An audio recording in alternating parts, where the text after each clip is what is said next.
Hiya! Welcome to LSB Feasters Radio Channel, where we keep great radio from the past alive. Today we're going to Boston and 1030 WBZ and a very unique radio personality, Larry Glick. Larry hosted the all-night talk show on WBZ. This was back in an era when the big clear channel radio stations would do really cool, unique overnight shows, and Larry's show was definitely one of them. He would feature guests, many times guests that his listeners would recommend. And if you recommended a guest that Larry would actually put on the air, he gave you the much coveted Glick University t-shirt. He would play parody songs. He would just have fun with listeners. Larry used to do something on the air that I kind of stole, where people would call him and ask, "How are you doing?" And Larry would say, "Let me check." "I'm doing fine." Yeah, I stole that. Anyway, if you've never had a chance to hear him, let's give him a listen. It's Commander Glick on 1030 WBZ Boston.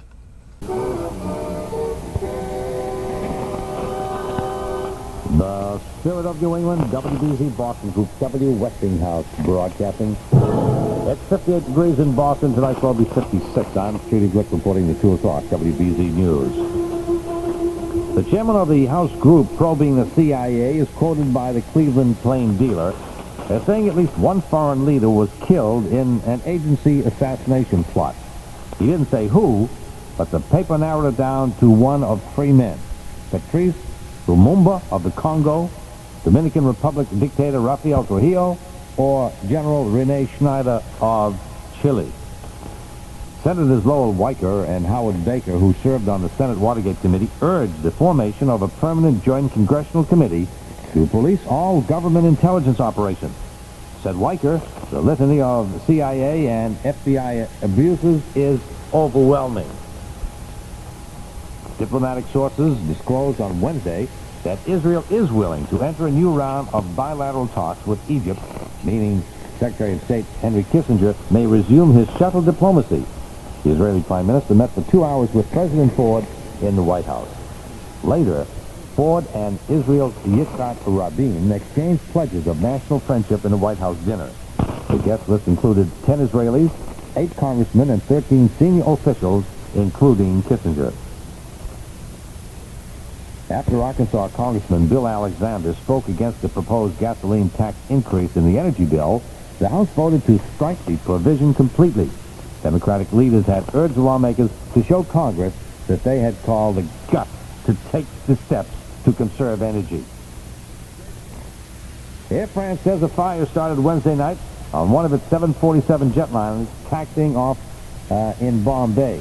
There were no casualties. A spokesman said the plane bound for Paris was able to stop in time, and all passengers were taken off uninjured. WBZ News time, 2.5 minutes after 2. Jobs are scarce. Massachusetts has the 4th highest unemployment rate in the country.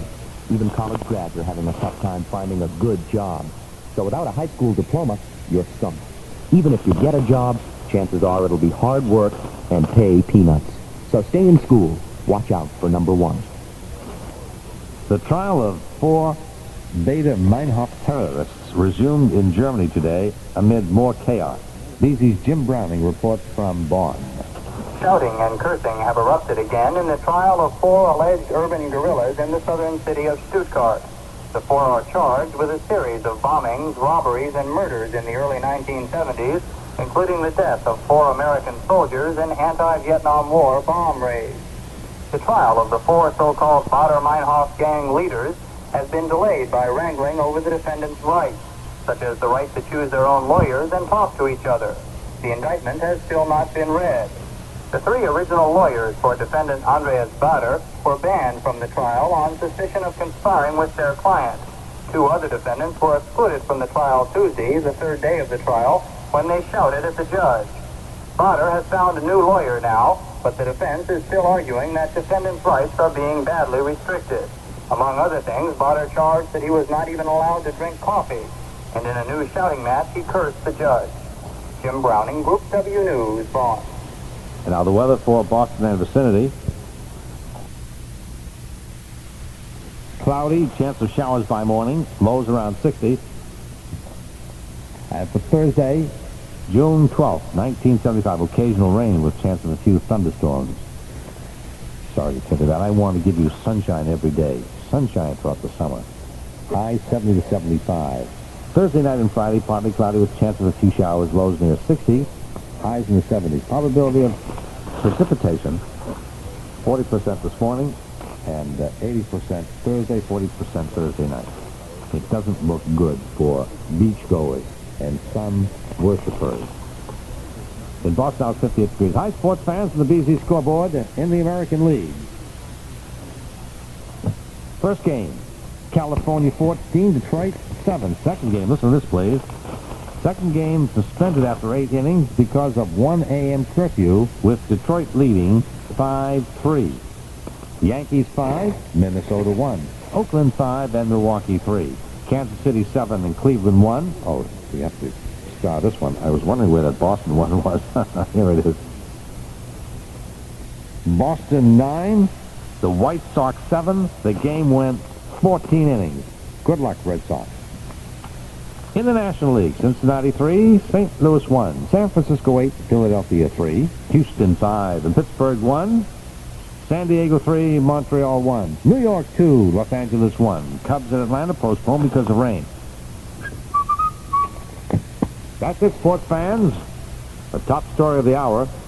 The chairman of the House group probing the CIA is quoted by the Cleveland Plain Dealer as saying at least one foreign leader was killed in an agency assassination plot.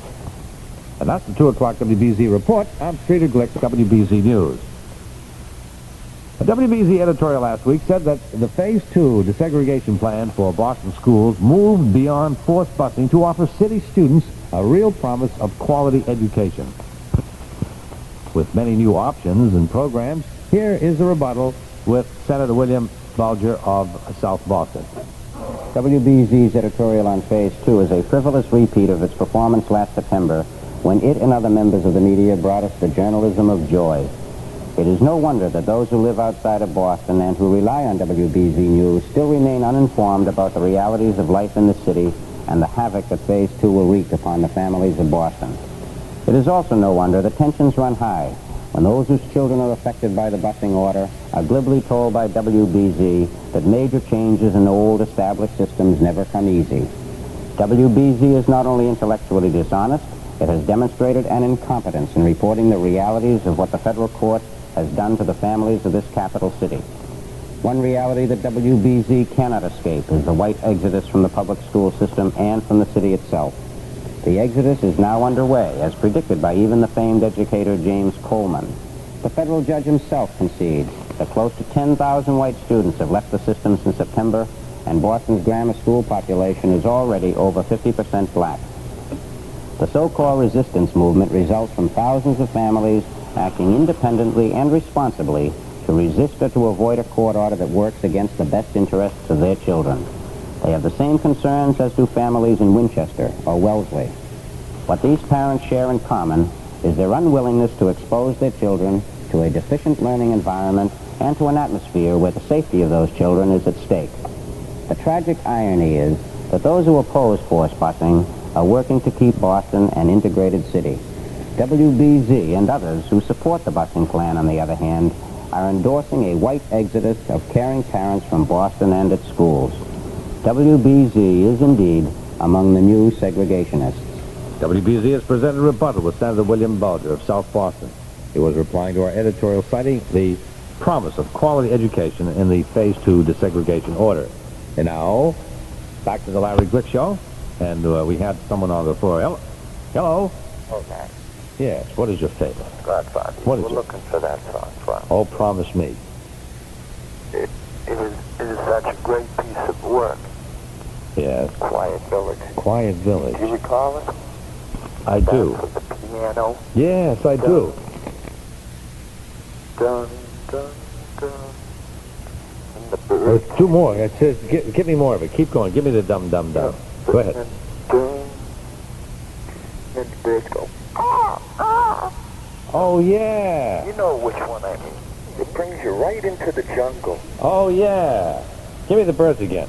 No, I can't. Please. The people. Forget the people, please. I'm at work, Larry. I can't wait for people. You're at work. You sound like you're half asleep. I was. I just had a cup of coffee. Give me the birds. I'd like to give me the birds again, please. Oh! That was very good. What I'll do is I'll try to find it, okay? Hey, what kind of work you do? Huh? Huh? What kind of work you do? I'm a mental health worker, Larry. Mental health? You're at an institution now? Yes. Can you imagine if some of the inmates heard you do it? That bird, I'm sorry I asked you to do that. Oh, that's all right. They do them themselves. You do any... Oh, yeah, but they're there for a reason. I mean, they won't know why you're doing it. Oh, it'll just use them. Can you do any other impressions of animals or birds? No, but I really would like to hear that The Quiet Village. Quiet Village. Well, Do you recall that song, Larry? I do. Yes, I do. It wasn't one... I must confess, it wasn't one of my favorites, but I remember it. You know what brought it to mind was No. I just finished reading this book, Uru, by Robert Ruach, Oh, yeah. What was that about? about Kenya. You know, gaining its independence. Oh, yeah. Excellent book. What did you take away? What information did you come away with after reading the book? Well, How do you feel about the situation in Kenya? I don't, it's funny. I don't know how it is today. The book left me hanging in the 1960s. Yeah. So I plan on going to the library and updating, finding out what is going on in Kenya today. And I also want to read Guy Ruach's Something of Value, which was about the Mau Mau uprising. Oh, yeah. That was before, I remember the Mau Mau. yeah, that was some bad doing. Bad. Ooh-wee. But, Why does that part of the world intrigue you? well, it's really strange over there. It's about as primitive as what's got left, Larry? Yeah. What is your descent? My descent is Anglo-Saxon. Does the British Isles, does that interest you? Well- You're interested in the history there, the background, what? Not really. Yeah. My people came from Newfoundland. Right, We're fishermen. right, Like I came from a long line of fishing. right. Are you a fisherman? Did you ever been out to sea? Oh, yeah. Right, right. I was in the Navy then. Sweepers, man your broom, 4 1/2. Chippers and scrapers. Chippers and scrapers. Painting detail Painting forward. detail forward. Yeah. And I live on the ocean, Larry. Where? What town? In Squantum. Oh, yeah. I live right on the ocean, and I have a Boston whaler. Oh, you son of a gun. That's, I get out there and I make that baby sing from wave top to wave top. yeah. And I explore the island. Oh. Do you know Edward Rowe Snow? Not personally. I've seen him, and I've read most of his books. Yeah, isn't that funny, though? My wife's people came over the Mayflower, and his people came over on the Mayflower. His Oh, people, yeah, this is interesting. I didn't even know until I was talking. Yeah. Her family name is Doty. Her family was a fellow named Edward Doty that came over. He was 21. Yeah. And his family that came over was a family named Hopkins. Now, I think they had indentured, they called them indentured servants or something at that time. If they went into debt, or what they would do is they would take him. So Donna's relative, his name was Edward Doty, he came, he was 21, and he served a 7-year apprenticeship for Hopkins. That's interesting, isn't it? And then he got his free. But then they were all sea people too. And Mr. Edward Rowe Snow people were sea captains, and so were Donna's I'm very interested. I am too, and they went, as a matter of fact, this is interesting too. They did some research, and one of them, I think his name was Samuel Doty, was a sea captain, and took a ship from Nova Scotia. A lot of them went up into Nova Scotia. And then he took a ship down to where the Bermuda Triangle is, and they had an accident down there, and he expired down there, ship and all. Larry, you know what might be an interesting call? A little louder, neighbor. You know what might be an interesting call? Yeah. Oh, one more story. Let me tell you about this guy, Doty, who came over. Doty, and there was another fellow came over the same age, and they fought a duel after they were freed. They fought a duel over this girl, Yeah. and the girl dumped both of them and married another guy. You just want to see a little action. Little action, right? Little action on Plymouth Rock. Oh, prithee, my lord, I shall whack thee. Yeah. Whack thee, if thou gets a chance to whack me, thou wilt. Yeah. Go ahead. What were you going to say, kid? I was going to say, you know what might be an interesting call? What? It'd be, well, it used to be the old Anchor Inn, Key West, Florida. When I lived down there, it was the old Anchor Inn, but now it's called the Midget Bar. They had to move away from their old location. Why? Well, it was town harassment. Oh. It was actually, somebody wanted that building, you know, and so there was that. Hey, that's not important. I was just picturing you as a seafaring man going from wave top to wave top in that Boston whaler. Yeah. Well, Hey, yeah, how about the salt air? I love that smell. Yeah, okay. Oh. Anyway, Bud What? Marshall, he was the Bud man, we called him. When they made him close down his joint, Yeah. instead of selling out his stock, he opened the doors and everybody drank free until it was dry. Hey, And they refused him liquor permit on that site, but he could open one at another site. So he did. And it's now the Midget Bar in Key West. And the Bud Man is, you know, one of the great institutions in Key West. what were you doing down there? Oh, I used to, you know, just sort of live down there. You were bummed. Yeah, well, I used to scuba dive, Hey, son. you know, poker, Oh, shrimp for like a little money. yeah. It is nice for money. Right. And, you know, it's a fantastic place. I hope the back here. What do you do for a living now? Huh? What kind of work do you do now? Mental health work, lad. Oh, I thought you were putting me on with that. No, I'm serious. I'm a mental health worker. I counsel people. You sit on the ward, eh? Yeah, well, I'm working nights now because I'm going to school there. Where? Boston Technology. What are you studying? Technology. Hey, that's great. And, you know, I also do drug counseling. Oh. Were you ever on drugs yourself? Huh? Were you ever on drugs yourself? The truth, come on. Not to talk about that, right? I want to know. Well, you know, that's personal. Well, I know, this is a personal type, this is a personal program. Yeah, well, You were on drugs, I can tell you not the same thing. Yeah. How long were you on drugs, kid? Quite a while. You About started- 8 years. 8 years. But I'm glad you're on the right track now, kid. Oh, I am. Oh, that's great. Thank God for Right. that program here at the hospital. Right. Oh, isn't that interesting? You were in that program in the hospital, and now you went to work there, now you're going to school. I'm going to give you a round of applause.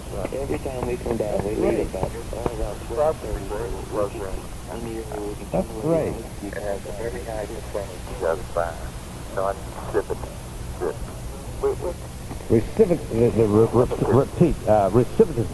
Recidivism. That's repeating, right. In fact, one of my old partners is up there now, and I'm pulling bombs in the corner.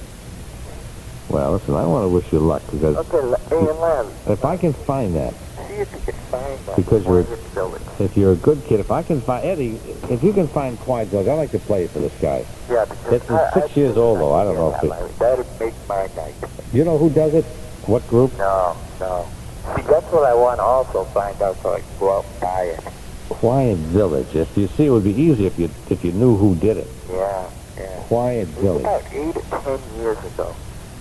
And, you know, every once in a while they play it. Well, listen, you leave it to us. We'll try to find it, okay? Okay, thanks a lot, man. So long, pal. See you later. 254-567. You're on WBZ. Hello? Hello, Mr. Glick? Yes. Yes, this is the first time I've ever called. I'm nervous. Don't be nervous. You're welcome here, my dear girl. Thank you. Now, what I wanted to call is Yes. about what you had a caller earlier who told the joke about the New York, the fellow who didn't have a leg to stand on. Oh, yeah, that's right. Yeah, well, I think he has a very sick sense of humor.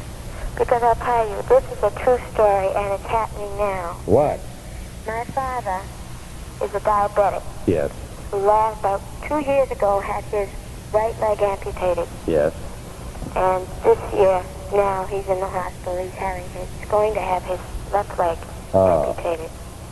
And when I heard that joke, I mean, it hit home. Yeah. You know, I can imagine. about the fella who doesn't have a leg. He really doesn't have a leg to stand on. He's in the hospital now, and he's very depressed. And he's very upset. He's 61 years old. He has a weak heart. And And I thought maybe if anybody out there is listening, if they want to send him a card or anything, just to help cheer him up. Because he's going through an awful lot right now. And, Right, they'll be happy to do that one. you know, it's really hard on him. As I say, he's 61 with a weak heart. The doctors aren't guaranteeing us anything, you know. We don't even know if he'll come through the operation. And we're... What, are they going to take off a leg? Yeah, they're going to take just below the knee. Oh, yeah. You know, they took it off below the knee on the other one, and they said it'd be fine. Now they're going to take it below the knee on this other one, this one. So, What's his name? Where can I send his card to? it's Mr. Ralph Blackburn. Let's see, Ralph Blackburn. Right. And he's at the Cardinal Cushing General Hospital. General Hospital. And that's 235 North Pearl Street, North Pearl Street, Brockton, Mass. Brockton, Mass. I know a lot of people send some cards and letters to Ralph Blackburn, Cardinal Cushing General Hospital, Right. 235 North Pearl Street, Brockton, Massachusetts. Right, because he's very depressed right now. I mean, we all are. I can imagine, right? You know, and as I say, you know, when I first heard that call, that's why the first time I ever called, and that's why I'm calling tonight, to tell your friend that he has a very bad sense of humor, if he thinks that's funny at all, you know, because it does happen to people. He didn't mean it. Oh, I know, I'm sure he didn't, you know, but it's just, I guess the way it hit me when I first heard it. Oh, and if you want to know, he's in room 5107A. Let me see. Room, what is it? 5107A. 5107A. Hey. Okay. But I listen to you, Sean, and I think you're fantastic. I think you're beautiful. Miss Blackburn, thank you. You can make anybody laugh, even when they want to cry. Well, you're going to make me cry if you keep talking like that. So long, Miss Blackburn. Thank you. Bye-bye. Bye-bye.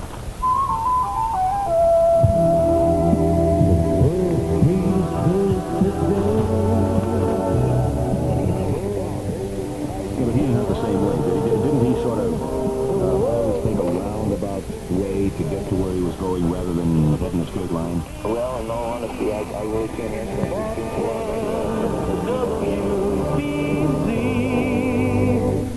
As an employer who hires a person on aid to families with dependent children, you may be eligible for a 20% tax credit on the wages you pay this person.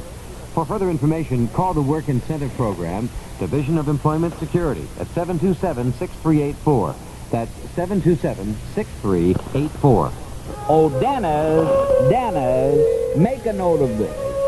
July 4th, 5th, and 6th are the days to remember for BZ's big broadcast of 1975. Now, let's stay tuned to Radio 103 for complete details. I guess we're supposed to have the details, huh? All right. Let's see. Don't forget the rounds of the sports competition now. Where are all the details? Stay tuned for all the details. Okay, let's take another call. 254-5678. We know it's the 4th of July at Dumpy's Hyannis Resort. And we'll have all these... why not play this the big broadcast? They'll have all the details on that. Yeah, here are all of the complete details. BZ's big broadcast to help fight muscular dystrophy. 54 hours of radio memory. 5 stars in person at BZ's big broadcast. Ben Grauer, Mason Adams, Mary Jane Higby, Leon Johnny, George Amsbro, Evelyn Juster, Ira Ashley, Adam Keith, Jackson Beck, Marvin Miller, Ted Bell, Brett Morrison. BZ's big broadcast. Direct from Dumpy's Hyannis Resort. For advanced ticket reservations, call MD at 890-0300. Now, let's stay tuned to Radio 103 for complete details. Okay, you'll get the details one of these days. We'll give you the details. Hey, and I'll be happy to see Bob Blaster again. I'll be happy to see you, Bobby. Can't tell you why. Let's take another call, please. 25 after 2. Hello, WBZ. Come if you can hear me. Yeah, well, Yeah. this is Vincenzo from Boston. Hey, Vincenzo. Hey, I got a good call for you. You know Bobby Vincent? Huh? You know Bobby Vincent? No, I never heard of him. You're from East Boston, Vincenzo? Yeah. You never heard of him? No. Come on, tell me the truth. I never heard of him. Were you born in East Boston? No, I was just here for about a year. Oh, where'd you come from? New York City. Oh, no wonder. Oh, okay. Hey, you call Wait a minute. Hey, Vincenzo, how come you settled in East Boston? Huh? I knew that you went from East Boston because everyone knows him there in East Boston. But I knew that you went there for long. How come you came from New York? What part of New York? I was living down there in New York City. Where? What part? Manhattan. Yeah, and why'd you come to Boston? Because my father and mother up here. Oh. I was living down there, but I didn't like it much, so I come back up there. Yeah, what did you do in New York? Nothing. Nothing? Living down there, Swimming? Yeah. In the East? So I get a good Hey, call wait. for you. Want to call? Hey, wait, Vincenzo, wait a minute. Hey, where'd you go swimming? The East River? Huh? Where'd you go swimming? What do you mean go swimming? You said you went swimming. I was just hanging around. Hanging around? Yeah. How old are you? 20. What do you do now? Nothing. Nothing. Oh, living the easy life, the good life. Who supports you? Who feeds you? Myself. If you don't do nothing, who feeds you? Well, I do something, but Like what? Where do you get the bread? I got it saved up. I got a little bank account. Where'd you get the bank account? Come on, Vincenzo, tell me the truth. If you let me tell you who to call up, and I'll tell you who gave me the bank account. Okay. And my grandfather. Your grandfather? Right. Is he still alive? Yeah.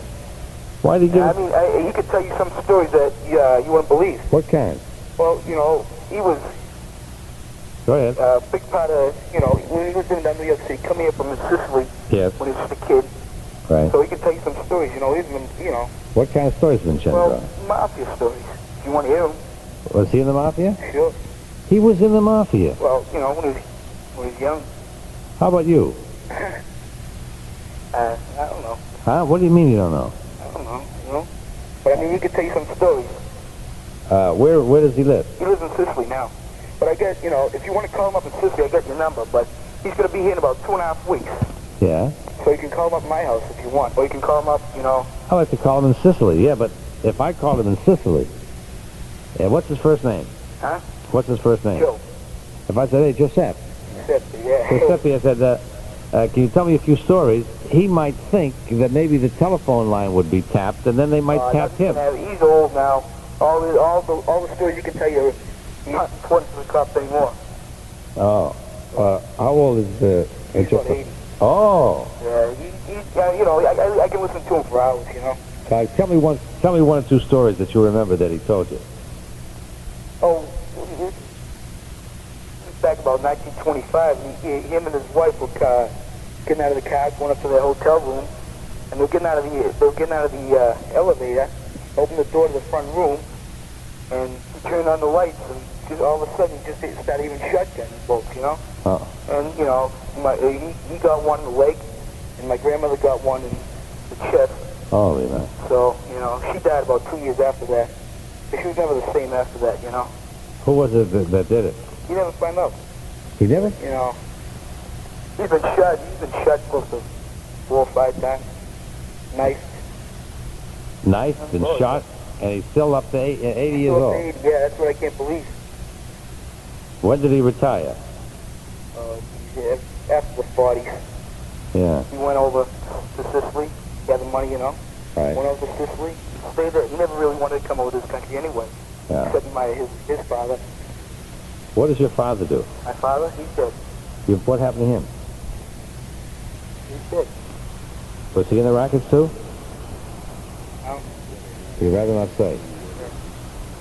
Well, it doesn't matter about his... So, wait, Virginia, what do you do? You live by yourself? Huh? You live by yourself? No, my mother was here. Oh, I thought your mother died. My mother. Oh, this was your grandmother Grandmother died. who got shot. Oh, yeah. She got shot, and a couple years after she got shot, she died. Oh, yeah. Eddie, get a hold of it. I'd like to speak. Maybe we'll speak to this guy's grandfather in Sicily and have him tell stories. Hold on. Yeah, Larry. What? You ever been to Las Vegas? Yeah. Yeah? Yeah, once. Good out there? Well, yeah, it's fun. I mean, not to live. I wouldn't like to live out there. No? It's good for 3 days. Yeah? I hear you talking about this guy, Hole-in-the-Wall restaurant. Yeah, I Batista. want to go out there sometime to some, Give him my regards when you go out there. You'll like him. I never met him, but he sings on the program. It's good out there, huh? Yeah. Just don't want to lose all my money. No, don't take it then. Hey, Vincenzo. Yeah. Stay on the line. Yeah. And give Eddie the number of your grandfather, your number here, and your grandfather's number in Sicily. All right. Okay? Yeah. Hey, you understand Italian? Yeah. Stato buono. Okay, you too. Thank you. Bye. Stay on the line. Jerry Williams gets into the issues weeknights at 8 on WBZ Boston Group W Westinghouse Broadcasting. Let's take a call. 254-5678. Hello? Larry. Yes. Yes, I'm calling about a previous caller that you Yes. had on who talked about the U.S. Independent Party. Yes. I'd just like to bring one point of view on that particular conversation. Yes. Anytime that you have a politician who represents a particular party and subscribes to that party's platform, he is anything but independent. Therefore, the name U.S. Independent Party is a great misnomer. It really has no application in fact at all. Here, here, here, here. I think that man is laboring under a delusion. He's 58 years old, Yes. and he claims he's a credit manager. Yes. Probably that's the reason that credit in this country is in such a mess. Here, And here. we have people like that running credit systems. Here, here. What else you got to say, Larry, besides here, here? Well, I mean, I'm You're just... with the people, right? I'm with the people, that's right. All right. But we can't mislead the people either. can we? No, no, no, no, no. We have to lead them, not mislead them. Well, that gentleman is misleading a great many people, I'm afraid. Yes. Are you in politics, my friend? No, I'm not. I've just been a casual observer for the past 20 years. What do you do? I'm an attorney. Yeah, in what area? When Where do you say practice? What area? You mean where? Where do you practice? Where? In Boston. Oh. What do you specialize in? What do you need? No, I don't need anything, as a matter of fact. We deal in a very general practice, but I have been a casual observer over the past 20-some-odd years of politics and politicians in the city of Boston and in the state of Massachusetts. And I just feel that it's misrepresentation on his part, both not only to other people, but probably to himself, to describe anybody who holds himself out as an independent but belonging to a party. That person is anything but independent because he is then coerced and he is also motivated by the thoughts of other people, and he cannot then exercise his individual attention as he sees fit, but must respond to the needs, the desires, and the wishes of those who have elected him from the party. Barrister, let me ask you a question. Yes, Your sir. opinion. Are you in politics at all? I mean, are you Just a active? casual observer. Yeah. What about our two-party system? Are we going to go towards a dictatorship, do you think? Well, Larry, are we going towards a dictatorship? I have a fear not to a dictatorship. Probably a dictatorship would be preferential to what I see coming. What do you see coming? I see coming a fragmentation of the American public. I see the American public in a position of being led in many different directions at many different times by many different individuals. I see a splintering of philosophies. I see a divergence of opinion that is so multifaceted as to defy imagination. A return to a simple two-party system would probably be the panacea and the answer for a great many of our ills, but I think that that is probably outmoded. There has been speculation that perhaps our whole system is leading to a system of communism, a form, a style of communism. I don't think it can be dictated as anything else other than communism. Whether that's good or bad remains to be seen, because neither you nor I have the power to perceive what the future will hold for all of us, and what is good or bad for anybody. Barrister, we can look at the maps of the world and see where socialism or communism has taken over. And it's growing and growing and growing. In your opinion, Barrister, do you think that there'll be a major confrontation between the capitalistic or industrialized nations versus communism, or do you think that there'll be another Not physically, major... Larry. That's what I mean. No. Or do you think that there'll be eventually, in our time, a major confrontation between the East and the West? Not physically. No. Very Mentally, yes. good. It'll just continue this way. Yes, because it always has been a war of ideas. And the question is, who is winning that particular war? Well, let's say in the last 20 years... Looking at the map, Since they're losing it. I was just going to say, right, since you've been a casual observer in the past 20 years, if you look at the maps and see the the growth and power of the communist countries. It's something to think about, eh, Barrister? Well, Larry, I think that you can tie it down to, particularly in this country, the prevalence of thought and the manner in which our thinking is directed is certainly based on a couple of factors, and probably most important of all is the influence of the media, the medium, as you may take it, on our philosophical political persuasions. There has been a growing tendency over the past 15 years for the writers, for the commentators, to take the anti-status, to be opposed to that which myself at age 42 have grown up to believe in. I mean, my whole philosophy, the philosophy that I was taught, is becoming completely contradictory to what I read in the newspapers every day. We look at the countries that have gone over, if you will, and the press heralds them as being the champion of democracy, that the people are speaking. And yet, really, when you get down to the bottom of it, take Portugal as a very good example. A country that was dominated for a good many years. Beginning a day at 1 o'clock. Waking up at 1 o'clock to go to work to get there, what, about 2? Portugal, I had the good fortune of being Portugal 2 years ago, shortly before the, quote, popular uprising, unquote. And yet, now you see that after the election that was held, where the socialists prevailed by quite a wide margin, now the government, the military government, which is far much more left-leaning, has all but put that the socialist party out of business. Right. So that's anything but democracy. Let me ask you a question. What are you doing? What are you doing up this time in the morning? Larry, I had a very important meeting in New Hampshire tonight, and I was driving down from New Hampshire to my home on the South Shore.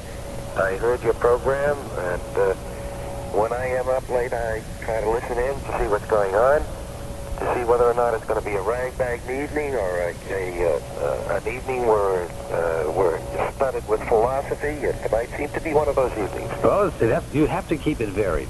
Yes, sir. Right? Listen, Barrister, thanks very, very much. I enjoyed hearing from you. Nice talking to you. Right. Good night. 254-5678. You're on WBZ. Hello. Hello, Trey, if you can hear me. Hello. Hello once. Hello twice. Howdy over there. Let's take another call. Hello. I'm not talking to him, Diane. What's that? Yes, you are. You are, madam. This. Hello? Hello. How are you, Larry? Fine, thank you, madam. I've been listening to you for years. First-time caller? Yes, ma'am. Hello? What's your first name? Ruth. Where are you calling from? Dorchester. Hey, Ruth from Dorchester. I'm confined to bed, and I really enjoy your program immensely. Ruth, thank you kindly, ma'am. You have very excellent guests. Ruth, I do the best I can every night. Oh, that's definite. You couldn't do any better if you tried. Ruth, to whom were you speaking? My daughter. What's your first name? She insisted, Diane. Diane. She insisted. She has years trying to get you, and she said, I am going to get him tonight if I have to stay up all night to do it. Diane said that? Yes. I like that stick-to-itiveness. I really do, Ruth. They held the phone one night 3 hours trying to get through to you. Ah, what frustration. Say a quick hello to her, would you please? Where is she? Right here. Hello. Diane? Diane. How old are you, Diane? 18. 18. That was nice of you, Diane, to stay up and have that bulldoggedness to stick with it. I like that. That's why you'll be a success, Diane. I don't care what you do. If you have that same desire to set a goal and stick with it, by Jove, you're going to be successful. She really enjoys listening to you. Well, that's good, Diane. I mean, I like to get new listeners and keep them interested, entertained, and informed as much as I can. She really enjoys Olga, too. Oh, well, good old Olga. Here the other night, she was, I don't know how to say this delicately. She was, She was singing. She was singing, but you know what she was singing on? Brandy Alexander's. 18 Brandy Alexander's. She was out of her skull. Well, listen, dear, I want to thank you very, very much for being on with us, and let Mommy keep listening, okay? Okay. So long, Diane. So long, Diane. So long, Ruth. 254-5678. You're on WBZ. Hello. Hello. Hello. Hello? Hello? Is this Larry Glick? Let me check. Yes. You're on the air. Oh, I am? Yes. Would you turn your radio off, please? Yes, okay. Certainly. Hello, Larry? Hello? Yes, Larry. Yes. Yes, this is Channing from Old Beach, Maine. Channing, old boy, how are you? Well, I'm just fine, thank you. Yes. Just fine, just fine. Listen, I called you up to ask you a few questions. All right, my answer hat is on. Okay. One question I'd like to ask you, Larry. Well, first of all, I'd like to say that you have, I'm not a first-time caller. Yes, Channing, that's I'm a like class. a seventh-time caller. That's a classy name, Channing. But, Channing. The Channing Glick Show. That's a very classy name, Channing. no, not the Channing Glick Show. Oh, go ahead, Channing. Okay, listen, Larry.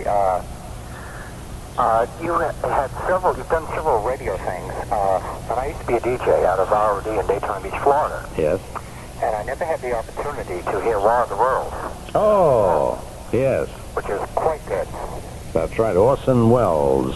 Yes. War of the World. Right. Right. That's, that's really good, you know. We usually play that on Halloween. You kidding? No. Why Halloween?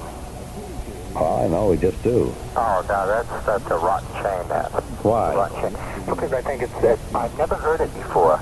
Well, it's a long show. It's an hour show. Really? Yes. Oh, well, I wish you could get into it sometime. Well, I can. One night we'll take 1 hour off and just put the album on. I mean, Channing, if it gives you pleasure, by Jove, I'll present it to programming. What do you do up there in Maine? Well, I tell you, I'm a musician. What do you play? I play guitar and sing. I work locally. I came here for the summer to work on the beach. Yes. And I have been working for Sheraton hotels, which has been a pretty good job, you know. Channing? I came up to Maine because I really love it here, and I love the people here. Channing, can you sing a song for us now? Well, I can't really because I don't have my guitar here. Nah. Actually, I'm at my girlfriend's house. You should be out of there by now, this time of the morning. Well, I'm just sitting here. Oh, okay. We're listening to the Larry Glick Show. That's different. That's Probably the greatest show in America. Channing, it's not necessary to say that, but I believe you. Well, it's the truth. Larry Glick. So listen, Larry, I listen to you I'd say 4 nights a week anyway. Because I finish playing about, I finish playing about 1 o'clock. Right. And I make it home and snap on the radio and listen to WBZ. You're okay, Channing. Well, sometimes. What's that? An Old Orchard, eh? Yeah, Old Orchard Beach. Right. I know Right it. I've been up there. Yeah. It's a very nice place. I'm really into scuba diving. I'm Yes. getting into it. And I'm here for the summer to get myself in shape and do a little, scuba diving this summer. What kind of stuff do you sing, Channing? Well, I do a lot of my own stuff. As a matter of fact, Larry, I'm recording at Ace in Boston next month. I wonder, do my friends still have that place? Yakis? You're talking Milt Yakis? Yeah, definitely. They still have that place? Sure, Milt Yakis. Milton, is Herbie still there? Herbie Yakis? Milton Herbie? Gee, I don't know, Larry. I don't Hey, know. would you give them my regards? I haven't seen them in ages. Well, I haven't seen him in about 2 years, to be honest with you. Yeah. I called him up last week and talked to him about coming down for a recording session. Yes. And we've got everything lined up. We're going to cut the master tape. What do you do? Country? No, pop? Larry. I do, I would Blues? say... Jazz? Well, you must be familiar with Garden Lightfoot. Oh, of course. And sure, I'm kind of along that line, Larry. I do like to do Garden Lightfoot type of stuff. To me, he's the greatest, and I like B.J. Thomas. How about something like Cherokee Bend? Excuse me? This is Gordon Lightfoot right here. Listen, just for about 30 seconds. Okay, lay it on me, Larry. Okay, Gordon. His father was a man who could never understand the shame on a red man's face. So they lived in the hills and they never came down, but the street in the white man's place. Early in the spring when the snow had disappeared, they came down with a bag of skins. In the fall of the year of 1910, Daddy died by the road down in Cherokee Bend. That's down in Cherokee Bend. Yes, it's a very good song. Yes. He's absolutely fantastic. I'll play this song in its entirety when I go to get the news on the hour. Okay? Oh, that would be great, Larry. But That would be great. I don't fool around. I don't I fool know around. you don't. I know you don't. Listen to you. Well, like I say, Larry, What club are you playing at? I'm working at the Colonial Hut in Biddeford, Maine. It's a restaurant type of, it's a supper club. Yeah. And I more or less have to play, light type of music. Right.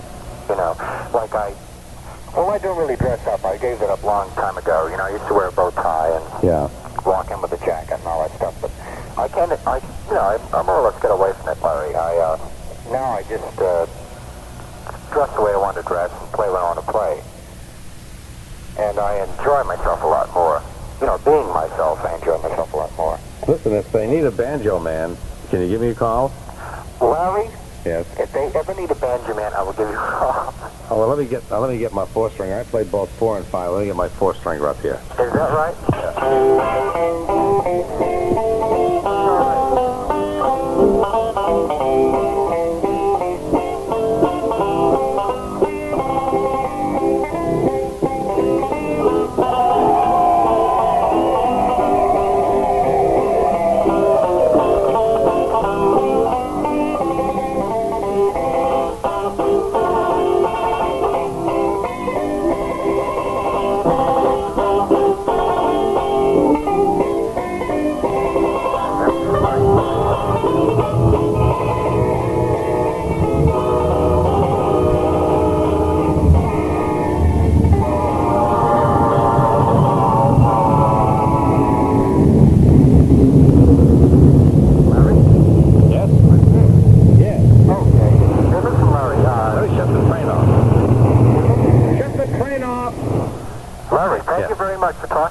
Thank you very much for calling me. And have a good weekend. Thank you, Channing. If it ever comes up.